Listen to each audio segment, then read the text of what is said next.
রাজধানীর যাত্রাবাড়ী, ভাটারা এবং বাড্ডা থানার আলাদা হত্যা মামলায় সাবেক আইজিপি চৌধুরী আব্দুল্লাহ আল মামুনের ৩ দিন এবং সাবেক মন্ত্রী আনিসুল হকের ২ দিনের রিমান্ড মঞ্জুর করেছেন আদালত।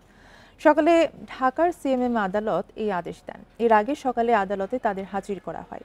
এদিকে রাজধানীর বিভিন্ন থানার হত্যা ও হত্যা চেষ্টা মামলায় নতুন করে গ্রেফতার দেখানো হয়েছে আনিসুল হক, সাবেক মেয়র আতিকুল ইসলাম ও চৌধুরী আব্দুল্লাহ আল মামুনকে।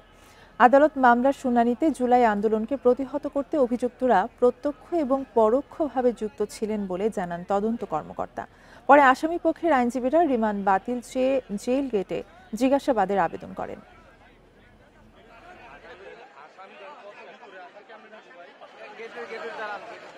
সাধারণ বাচ্চা ছাত্রদেরকে হত্যা করা হয়েছে, সাধারণ মানুষকে হত্যা করা হয়েছে, এগুলি খুবই আমরা পরীক্ষা নিরীক্ষা করে মামলাগুলোর দিকে আমরা অগ্রসর হচ্ছি এবং এই মামলাদের কোনো ত্রুটি না থাকে, এই মামলাগুলো যেন আইনের ফাঁক দিয়ে কেউ বের হয়ে যেতে না পারে, সেই জন্য খুবই সতর্কতার সঙ্গে তদন্তটা করা হচ্ছে।